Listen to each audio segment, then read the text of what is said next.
10वा विषय इतिहास, यामधील प्रकरण 3 उपयोजित इतिहास।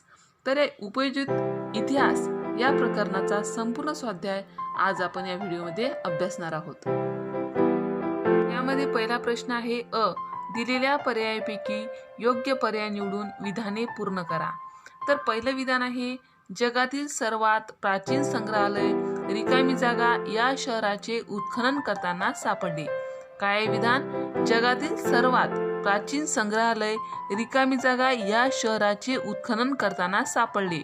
पर्याय 1 दिल्ली, 2 हडप्पा, 3 ऊर आणि 4 कोलकाता। उत्तर आहे ऊर। तर आपल्याला उत्तर पूर्ण विधानामध्ये लिहायचं आहे, म्हणून जगातील सर्वात प्राचीन संग्रहालय ऊर या शहराचे उत्खनन करताना सापडले। यामध्ये दुसरं विधान आहे भारताचे राष्ट्रीय अभिलेखागार रिकामी जागा येथे आहे। भारताचे राष्ट्रीय अभिलेखागार रिकामी जागा येथे आहे। पर्याय आहेत अ नवी दिल्ली, ब कोलकाता, क मुंबई आणि ड चेन्नई। तर उत्तर आहे नवी दिल्ली। उत्तर आपल्याला पूर्ण विधानामध्ये लिहायचं आहे, म्हणून भारताचे राष्ट्रीय अभिलेखागार नवी दिल्ली येथे आहे। या विधानामध्ये एक अभिलेखागार हा शब्द आला आहे। तर ऐका, अभिलेखागार म्हणजे काय? जुनी कागदपत्रे, जुने चित्रपट, दस्तऐवज इत्यादी जतन करून ठेवण्याचे एक ठिकाण। ते भारताचे राष्ट्रीय अभिलेखागार हे नवी दिल्ली येथे आहे। प्रश्न पहिल्यामध्ये ब आहे, पुढीलपैकी चुकीची जोडी दुरुस्त करून पुन्हा लिहा। तर खाली अ गट आणि ब गट यामध्ये जोड्या लिहून दिल्या आहेत। तर त्यामध्ये आपल्याला चुकीची जोडी ओळखायची आहे आणि ती दुरुस्त करून उत्तरात लिहायची आहे। तर अ गटात आहे पहिली जोडी आहे कुटियट्टम। काय आहे? कुटियट्टम। आणि ब गटात आहे केरळमधील संस्कृत नाट्य परंपरा। म्हणजेच केरळमधील संस्कृत नाट्य परंपरेला कुटियट्टम असे म्हणतात। ही जोडी बरोबर आहे। आता दुसरी जोडी आहे रम्मन। काय आहे? अ गटात आहे रम्मन आणि ब गटात आहे पश्चिम बंगालमधील नृत्य। ही जोडी चुकीची आहे। अ गटात रम्मन आणि ब गटात पश्चिम बंगालमधील नृत्य ही जोडी चुकीची आहे। तर बघा, अ गटात रम्मन असेल तर ब गटात पाहिजे गढवाल उत्तराखंड। गढवाल म्हणजे उत्तराखंड येथील धार्मिक उत्सव व विधिनाट्य। म्हणजे रम्मन याला काय म्हणतात? गढवाल उत्तराखंड येथील धार्मिक उत्सव व विधिनाट्य। ब गटात पाहिजे अशी जोडी जेव्हा असते ती बरोबर असेल, म्हणून आपल्याला दुरुस्त करून असं लिहायचं आहे। आता तिसरी जोडी आहे रामलीला। अ गटात आहे रामलीला आणि ब गटात आहे उत्तर भारतातील सादरीकरण। ही जोडी सुद्धा बरोबर आहे। चौथी जोडी आहे अ गटात आहे कालबेलिया। अ गटात आहे कालबेलिया आणि ब गटात आहे राजस्थानचे लोकसंगीत आणि लोकनृत्य। कालबेलिया, राजस्थानचे लोकसंगीत आणि लोकनृत्य ही जोडी सुद्धा बरोबर आहे। तर या जोड्यामध्ये जी 2 नंबरची जोडी आहे ती चुकीची आहे। अ गटात रम्मन, ब गटात पश्चिम बंगालमधील नृत्य ही जोडी चुकीची असून अ गटात आपल्याला रम्मन लिहायचं आहे आणि ब गटात लिहायचं आहे गढवाल, कंसात लिहायचं आहे उत्तराखंड येथील धार्मिक उत्सव व विधिनाट्य। अशा प्रकारे आपल्याला चुकीची जोडी ओळखून ती दुरुस्त करून उत्तरामध्ये लिहिता येते। प्रश्न दुसरा आहे पुढील संकल्पना स्पष्ट करा।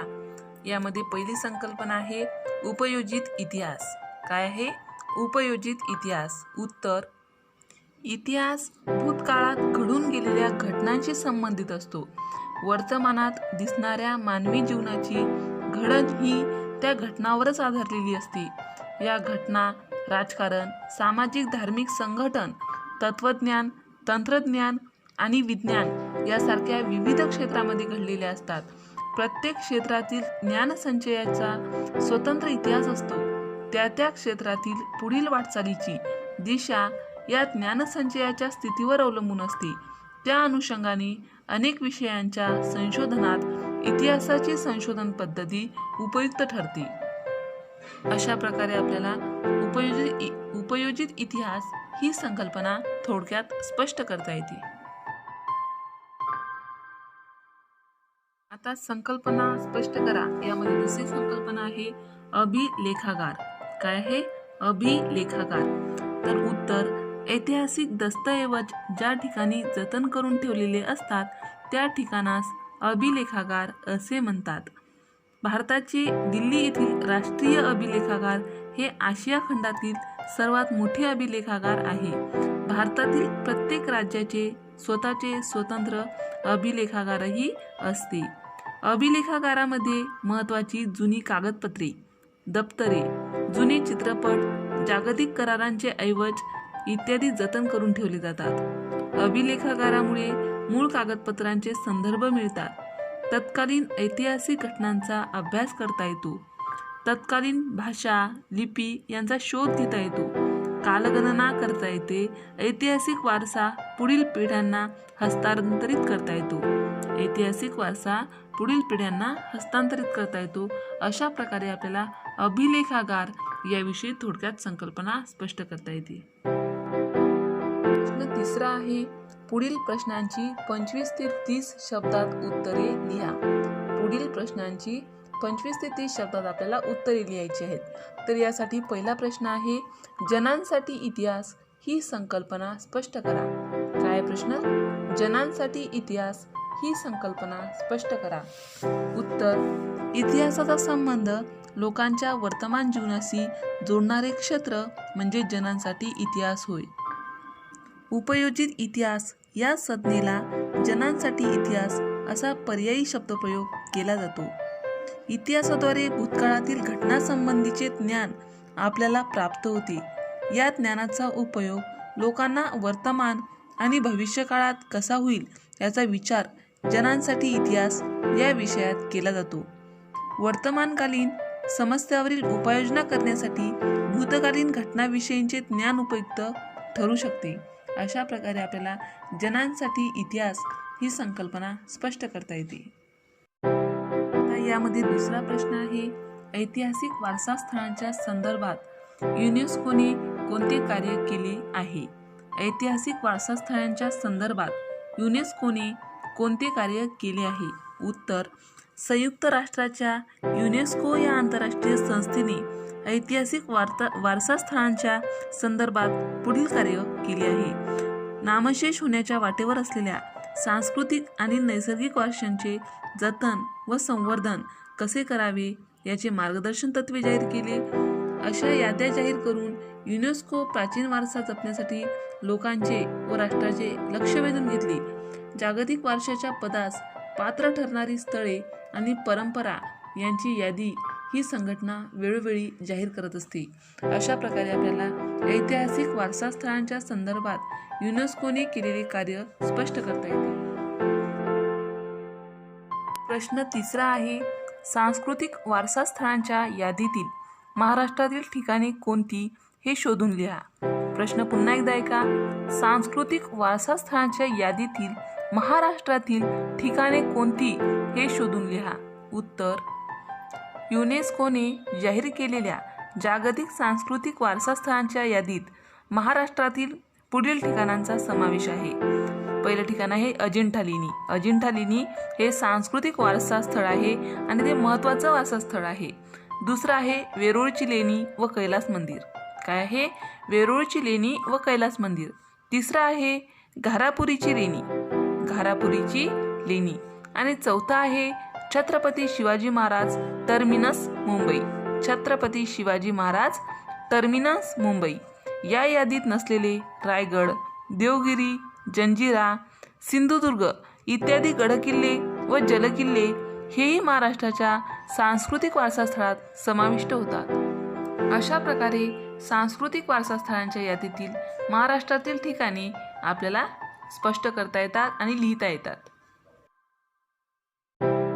प्रश्न चौथा आहे, पुढील संकल्पना चित्र पूर्ण करा. आपल्याला संकल्पना दिली आहे सांस्कृतिक वारसा. तर आपल्याला हा सांस्कृतिक वारसा मूर्त वारसा आणि अमूर्त वारसा या स्वरूपात लिहायचा आहे.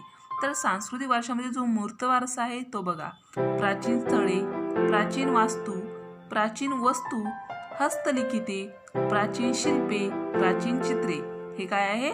मूर्त वारसा आहे. सांस्कृतिक वारशामधील मूर्त वारसाची ही नावे आहेत. आता बघा सांस्कृतिक वारसामधील अमूर्त वारसा, त्यामध्ये येते मौखिक परंपरा व ती उपयोगात आणली जाणारी भाषा, मौखिक परंपरा व ती उपयोगात आणली जाणारी भाषा, पारंपरिक ज्ञान, सण समारंभाच्या सामाजिक पद्धती व धार्मिक विधी, कला सादरीकरणाच्या पद्धती, पारंपरिक कौशल्ये, परंपरा, पद्धती, कौशल्ये आत्मसात असणारे समूह व गट. अशा प्रकारे आपल्याला सांस्कृतिक वारसा यामध्ये मूर्त वारसा कोणता आणि अमूर्त वारसा कोणता हे संकल्पना चित्रामध्ये लिहून दिलेली संकल्पना पूर्ण करता येते. प्रश्न 5वा आहे, पुढील विधाने सकारण स्पष्ट करा. यामध्ये पहिलं विधान आहे, तंत्रज्ञानाचा इतिहास अभ्यासावा लागतो. तंत्रज्ञानाचा इतिहास अभ्यासण्याची आपल्याला कारणे लिहायची आहेत, ते पुढील प्रमाणे. तर यामध्ये पहिलं कारण आहे, लाखो वर्षांच्या वाटचालीत मानव प्रगतीच्या प्रत्येक टप्प्यात नवनवी कौशल्ये अवगत करीत गेला, म्हणून आपल्याला तंत्रज्ञानाचा इतिहास अभ्यासावा लागतो, कारण त्याची माहिती आपल्यालाही झाली पाहिजे. दुसरं कारण आहे, दगडापासून हत्यारे तयार करणे, शेतीचे तंत्र अशी वाटचाल करीत तो विज्ञान युगात आला. त्याचा तो वाटचालीचा प्रवास आपल्याला जाणून घेण्यासाठी आपल्याला तंत्रज्ञानाच्या इतिहासाचा अभ्यास करावा लागतो. आता बघा, कृषी उत्पादन, वस्तूंचे उत्पादन, स्थापत्य, अभियांत्रिकी इत्यादीमध्ये बदल होत गेले. यांत्रिकीमुळे उत्पादन वाढले. ही सर्व प्रगती समजून घेण्यासाठी आपल्याला तंत्रज्ञानाचा इतिहास अभ्यासावा लागतो, कारण आपण जर तंत्रज्ञानाचा इतिहास अभ्यासला तर आपल्याला वर्तमान काळात, भविष्य काळात त्यामध्ये काय सुधारणा करावी लागते किंवा त्या इतिहासातून आपल्याला कोणते चांगले ज्ञान मिळते हे आपल्याला समजते. म्हणून तंत्रज्ञानाचा इतिहास अभ्यासावा लागतो, हे आपल्याला कारणाचे स्पष्ट करता येते. प्रश्न 2रा आहे, जागतिक वारशाच्या पदास पात्र असणारी स्थळे, परंपरा यांची यादी युनेस्कोद्वारे जाहीर केली जाते. काय आहे प्रश्न? जागतिक वारशाच्या पदास पात्र ठरणारी स्थळे, परंपरा यांची यादी युनेस्कोद्वारे जाहीर केली जाते. याची कारणे पुढीलप्रमाणे. पूर्वजांनी निर्माण केलेल्या कलाकृती, परंपरा हा आपला सांस्कृतिक वारसा असतो. त्याविषयी आपल्या मनात आपुलकी असते. हा वारसा पुढील मानवी पिढ्यांच्या हितासाठी जपणे व त्यांचे संवर्धन होणे गरजेचे असते. काळाच्या ओघात हा ठेवा नामशेष होऊ नये आणि त्याचे जतन कसे करावे याच्या दिशादर्शक तत्वांच्या आधाराने जागतिक वारशाच्या पदास पात्र ठरणारी स्थळे व परंपरा यांची यादी युनेस्को या जागतिक संघटनेकडून जाहीर केली जाते. प्रश्न 6वा आहे, पुढील प्रश्नांची सविस्तर उत्तरे लिहा. यामध्ये पहिला प्रश्न आहे, पुढील विषयांच्या संशोधनात इतिहासाची संशोधन पद्धती कशी उपयुक्त ठरेल ते स्पष्ट करा. आणि ते विषय आहेत विज्ञान, कला, व्यवस्थापनशास्त्र. तर या विषयामध्ये इतिहासाची संशोधन पद्धती कशी उपयुक्त ठरते ते आपण उत्तरामध्ये बघूयात. तर यामध्ये पहिला विषय आहे विज्ञान. तर बघा, विज्ञानामध्ये वैज्ञानिक शोध आणि सिद्धांत यांचा कालक्रम आणि त्या शोधामागील कारण परंपरेची साखळी, त्या शोधामागील कारण परंपरेची साखळी समजावून घेणे यासाठी विज्ञानाचा इतिहास अभ्यासावा लागतो. गरज ही शोधाची जननी असते असे म्हटले जाते. अनेकदा वैज्ञानिक शोध हे मानवी गरजांची पूर्ती आणि जिज्ञासेचे समाधान करण्याच्या प्रयत्नातून लागलेली असतात. त्यासाठी आधी अस्तित्वात असलेल्या वैज्ञानिक ज्ञानाचा उपयोग केला जातो. या शोधामागील कारण परंपरा, कालक्रम समजून घेण्यासाठी विज्ञानाच्या इतिहासाचे ज्ञान उपयोगी पडते. आता दुसरा आहे कला. आता कला या विषयामध्ये इतिहासाची संशोधन पद्धती कशी उपयुक्त ठरते ते पाहूयात. तर बघा, विविध कला क्षेत्रातील अभिव्यक्ती व त्यामागील वैचारिक, भावनिक, सांस्कृतिक परंपराच्या आधाराने झालेला कलांचा विकास समजावून घेणे महत्त्वाचे असते. कोणत्याही कलाविष्काराचे मर्म, कलाकृतीच्या निर्मात्याची मानसिकता आणि विशिष्ट कलाशैलीच्या विकासाचा क्रम सांस्कृतिक इतिहासाच्या अभ्यासाद्वारे समजू शकतो. आता तिसरा विषय आहे व्यवस्थापनशास्त्र. तर व्यवस्थापनशास्त्र यामध्ये सुद्धा इतिहासाचे संशोधन ही पद्धती उपयुक्त ठरते. उत्पादनाची संसाधने, मनुष्यबळ आणि उत्पादनाच्या विविध प्रक्रिया, बाजार आणि विक्री यांच्या व्यवस्थापनाच्या साखळीत त्या संबंधातील भूतकालीन यंत्रणा कशा होत्या, हे समजावून घेणे आवश्यक असते. या साखळीत गुंतलेल्या विविध स्तरावरील लोकांची परंपरागत मानसिकता समजावून घेण्यासाठी या सर्वांचा डोलारा त्या वेगवेगळ्या सामाजिक आणि आर्थिक संस्थांच्या संघटनावर अवलंबून असतो. त्यांचा इतिहास समजला तर वर्तमानात विविध पातळ्यावरील व्यवस्थापन करणे सोपे होते. अशा प्रकारे विज्ञान, कला, व्यवस्थापनशास्त्र या विषयांच्या संशोधनात इतिहासाची संशोधन पद्धती खूप उपयुक्त ठरते, अत्यंत उपयुक्त ठरते हे आपल्याला स्पष्ट करता येते. सविस्तर उत्तरे लिहा यामध्ये दुसरा प्रश्न आहे, उपयोजित इतिहासाच्या वर्तमान काळाशी कसा सहसंबंध असतो? उपयोजित इतिहासाचा वर्तमान काळाशी कसा संबंध असतो? उत्तर, इतिहासाचा दैनंदिन व्यवहारामध्ये उपयोग काय असा प्रश्न नेहमी विचारला जातो. इतिहासाचा दैनंदिन व्यवहारामध्ये उपयोग काय असा प्रश्न बऱ्याचदा आपल्याला पडतो सुद्धा. उपयोजित इतिहास म्हणजे काय या प्रश्नाच्या उत्तरात दिलेल्या प्रश्नांची उत्तरही आपोआप मिळतील. भूतकाळाचे मूर्त आणि अमूर्त स्वरूपातील अनेक अवशेष वर्तमान काळात अस्तित्वात असतात. त्यांच्याबद्दल आपल्या मनात कुतूहल असते, आत्मीयता असते.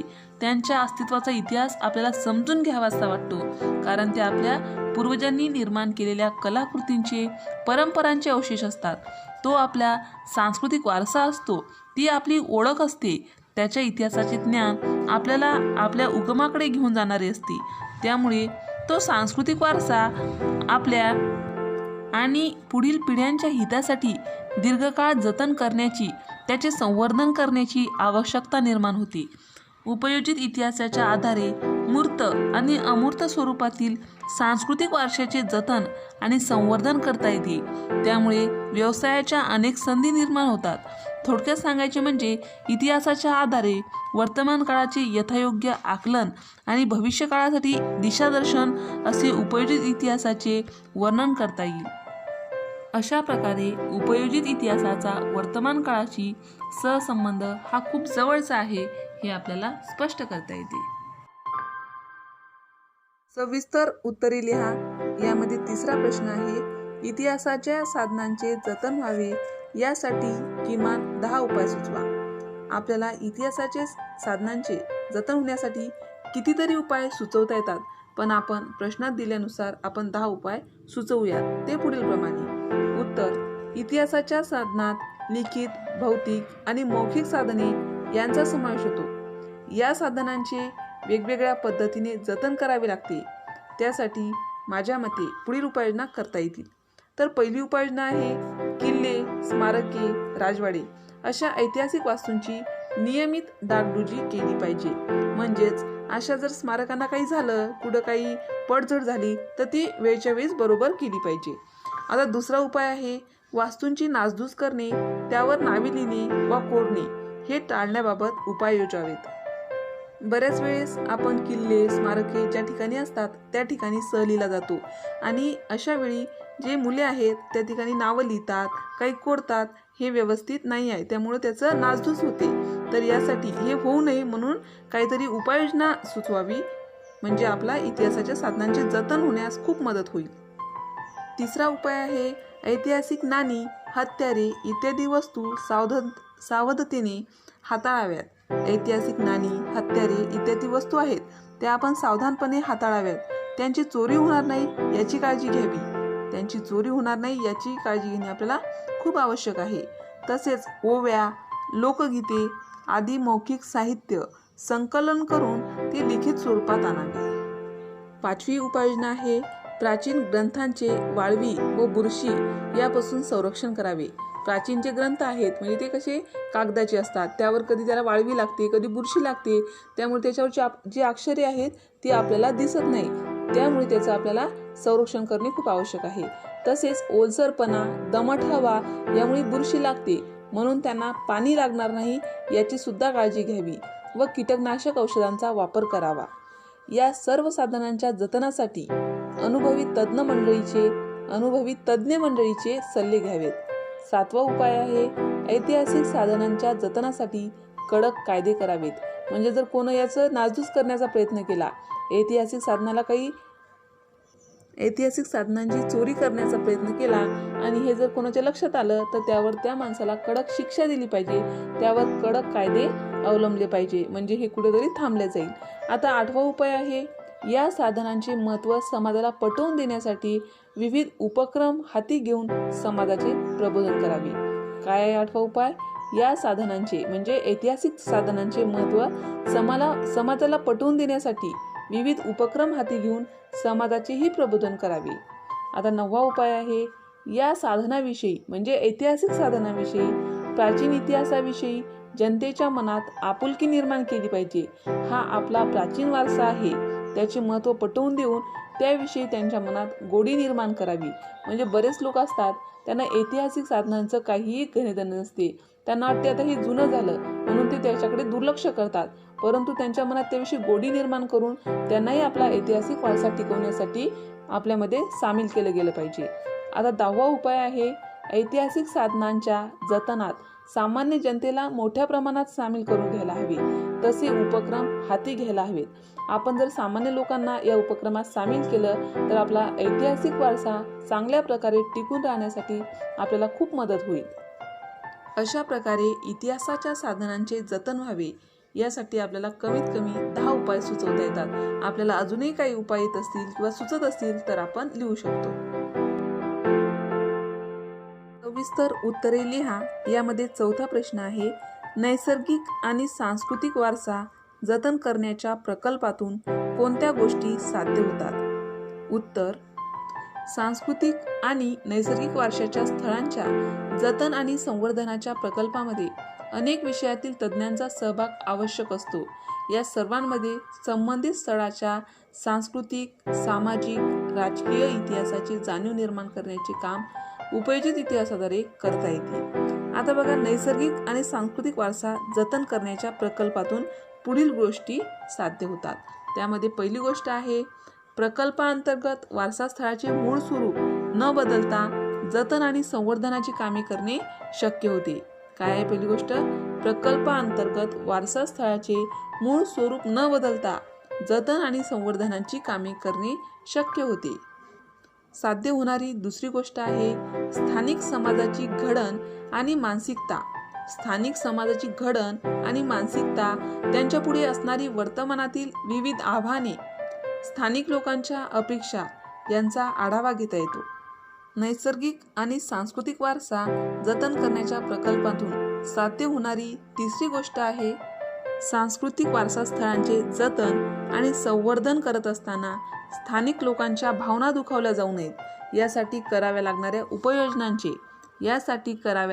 उपाययोजनांचे नियोजन करता येते. आता चौथी गोष्ट आहे, स्थानिक लोकांना त्या प्रकल्पात सामील करून घेता येते. जे स्थानिक लोक आहेत ते आपल्या या प्रकल्पात सामील होऊ शकतात. आता साध्य होणारी 5वी गोष्ट आहे, स्थानिक लोकांच्या परंपरागत कौशल्यांना प्रोत्साहन देऊ शकतील अशा उद्योग व्यवसायांना चालना मिळावी यासाठी पद्धतशीर नियोजन करणे शक्य होते. बघा, स्थानिक लोकांच्या परंपरागत कौशल्यांना प्रोत्साहन देऊ शकतील अशा उद्योग व्यवसायांना चालना मिळावी यासाठी पद्धतशीर नियोजन करणे यामुळे शक्य होते. अशा प्रकारे नैसर्गिक आणि सांस्कृतिक वारसा जतन करण्याच्या प्रकल्पातून साध्य होणाऱ्या महत्त्वपूर्ण गोष्टी आपल्याला स्पष्ट करता येतात. अशा प्रकारे आपण उपयोजित इतिहास या प्रकरणाचा संपूर्ण स्वाध्याय या व्हिडिओमध्ये अभ्यासला आहे. अशाच प्रकारचे नवनवीन व्हिडिओ पाहण्यासाठी या चॅनलला सबस्क्राईब करा. आमचे हे व्हिडिओ लवकरात लवकर तुमच्यापर्यंत पोहोचण्यासाठी खाली दिलेल्या बेल आयकॉन बटनवर क्लिक करा. तुम्हाला जर हा व्हिडिओ आवडला असेल तर लाईक करा, मित्रमैत्रिणींमध्ये शेअर करा. काही समस्या असतील, काही अडचणी असतील तर कमेंट करा. हा व्हिडिओ शेवटपर्यंत पाहा.